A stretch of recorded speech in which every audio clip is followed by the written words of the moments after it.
gone up substantially in like these last few fights? Do you feel like your combos have gotten a lot smoother? And you said varying up the tempo. So sometimes, touch, rip. Do you feel like that has improved vastly in your last few fights? Yeah, I think I'm feeling a lot more comfortable on my feet. So my striking volume has gone up exponentially. I'm not looking for the home run shot every single time. I'm not getting right hand happy. I'm varying up the tempo, so I'm allowing to put more power on shots because I'm not trying to kill guys every single shot. So I've been able to mix it up, different ranges, leg kicks, calf kicks, body kicks, teeps, flying knees, spinning back fists, anything. So, and I got cardio for days, so my volume has gone up. Okay. And then my last question, you're coming into this fight against somebody who I think was heavily expected to get towards the finals in the last season. I think a lot of people expected him to, get far, and it didn't really work out for him. He had some great performances as well, but coming into your first PFL season, I'm sure you're coming in here, you're looking to put a stamp on that first victory. You're looking to come in here and make a statement, but what is your message to your opponent coming into this first fight of the 2022 season for you? I'm going to make my mark known. I'm coming here to shake up the division. After this fight, the underdog is going to be on top, and everybody's going to hope they're not going to get matched up against me. A late notice. Bubba's opponent, I don't even know who it was, got hurt. I fought 3 weeks ago. I'm already in the mindset. I don't care who's in front of me. Bubba's the name. Doesn't really matter. Any one of these guys in this division can get it, and I'm a terrible matchup for anyone. Thank you, Kyle, and best of luck in your first fight. Thank you. Curtis. Hey, Kyle, this is Curtis Calhoun with MMAnews.com. My first question for you, just kind of talk about how pumped are you to be here in the PFL? Obviously, you touched on it a little bit earlier with this being a short notice opportunity, but how much does this opportunity mean to you? I'm super excited for this opportunity. This opportunity means everything to me. I finally got a chance to walk away in this game with some money, make a big name for myself, and compete against some of the best guys in the sport. PFL is a phenomenal organization. I love the way the scoring is. I like the 2 regular season fights and the top 4 seeds go and compete for $1 million. If that doesn't motivate you, I don't know what does. I'm looking to put my paws on these guys and get that bag.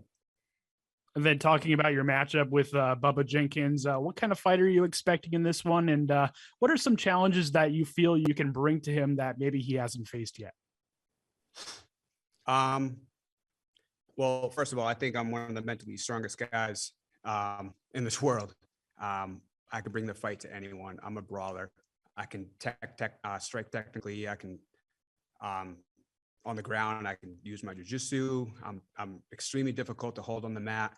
I got cardio for days, and I think Bubba's going to come out and try to strike with me. And once he feels my power and how comfortable on the feet I am, he's going to panic wrestle, and he's going to do desperate shots, and I'm going to see him gas out. I'm going to see him look at the clock. I'm going to take his soul and finish the fight. Thanks, Kyle. Yep. Lorenzo. Hey, Kyle, thanks for taking the time for us. This is Lolo from Wookiesburg Pod Network. And my question is, you just had a fight a few weeks ago, if I'm not mistaken. That fight went the distance. Congrats on that win, by the way. As a fighter, how do you manage those few weeks between these 2 fights that are so close together? What's the perfect balance, you would say, between recovery and preparation? I don't know. I was born for this shit. I love to fight. I love to compete. Even if I didn't have a fight, I would be in the gym training like I had a fight. So just to roll one and to have another fight within 3 weeks, it just benefits me. I'm in the mind frame. I'm in the mindset. I walked away from that fight with no injuries. My cardio is exceptional. I just feel like that was a glorified sparring session. All the nerves are out. I'm just ready. I'm just going coasting right now. I worked on some wrestling defense. I'm going to stuff Bubba's shots, and I'm going to blast him in the face. Sounds good. I just have one more question. As a kid from Boston, I used to go up to Gloucester and pick mussels off the rocks with my family and eat them, right? Thinking back on that now, I think that might not have been legal. My family does think so. My question to you is, have you ever seen anyone else doing something like that up there? Yeah. I made a living off that. So, all right, good. Yeah, good we've all done it. All right, Kyle, appreciate it. Thank you, man. Good luck this week. You got it. Yep. Mills. Hey, how's it going, Cal? It's MMA Locker Room, part of Puff Sports Radio. Hey, Mills, I how you just doing? Good, man. I just wanted to say, man, you're on a 3-fight win streak.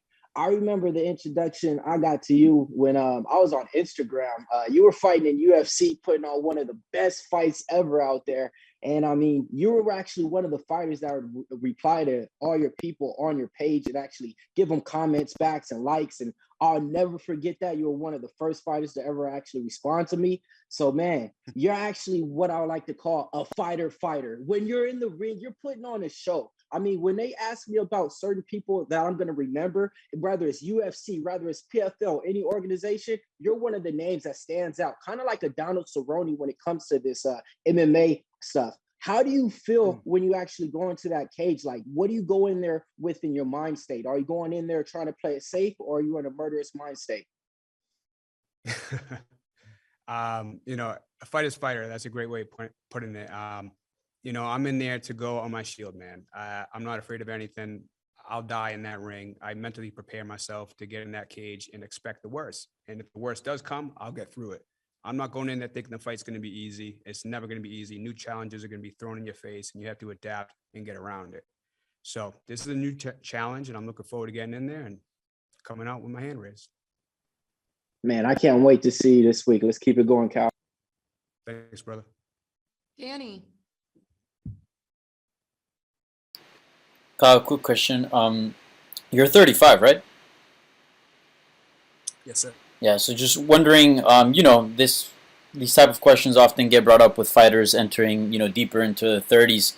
I guess where are you at career-wise? Have you thought about retirement? Does that even cross your mind? I also know you kind of had a little bit of a late start as well.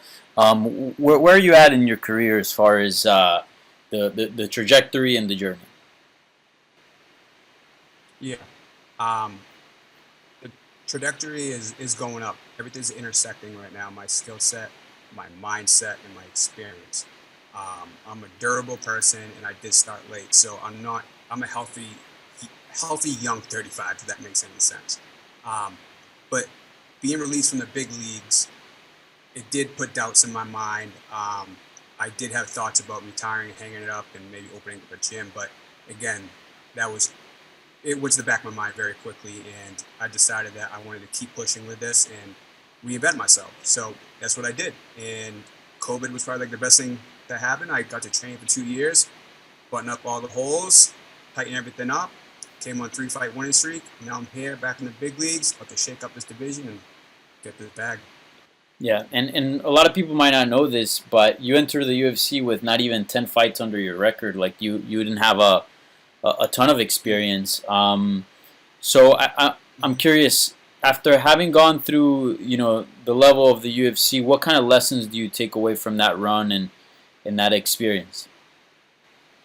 Well, I was learning on the job when I was in the UFC, fighting the best in the world. And man, did I learn a lot. I learned a lot of lessons. I've never been finished. I've never been knocked down. I've never been submitted, gone the distance to everybody. I don't even know how many hours I have of experience in the cage. But it's time to start finishing these guys. I believe myself. I'm extremely confident. I'm not here to show how tough I am. I'm also here to show how good I am. And that's what I'm going to do. Do you feel like that's been a thing that you've sort of realized? Because it's interesting, because throughout your UFC run, people knew, oh, look how tough this guy is. Do you almost had to, and obviously that's a good thing, but do you almost had to put that off to a side and be like, look, I'm more than just a tough guy. Like, you know, I'm here to show skills too. Yeah, I mean, everybody's tough. In this sport, everybody's tough. You can take a shot. A lot of these guys can take a shot. I don't think Bubba can take a shot, but a lot of these guys can take a shot. And you can't rely on that. So you have to also be good. You have to be thinking in the fight. You have to set traps. You have to be thinking, you know, what's this guy good at? I try to stay away from that. You know, I want to put him in the areas that I'm good at and stay out of the areas that he's good at. So like, there's a lot of different things. When I was in the UFC, you know, I was just trying to knock people's heads off, and became too predictable. And if you look at my last 3 fights, I am very unpredictable. I got cardio for days. I throw everything but the kitchen sink. I'm a fighter's fighter. I'm an excited fighter. Yeah.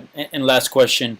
It just feels like you, skills-wise, mentally, it feels like you're in a really good moment, probably the best of your career, 3-fight winning streak, and now you're in a very respectable promotion. You have a chance here to become champion by just winning fights, no politics, and also taking $1 million, which is a pretty big bag, right? So, do you almost see this season as redemption? Do you feel like, in a way, you can validate your career this year in 2022? Oh yeah, yeah. I mean, again, I'm not thinking about retiring, but this is like a feather in the cap. I had the highs of highs, the lows of lows. I've had a tough career. This is my redemption. This is their Bochniak revenge tour. I'm going to go in here. I'm going to beat all these guys. I'm going to become the next PFL featherweight champ, $1 million winner. Thank you, Kyle. Best of luck. Good. Thank you.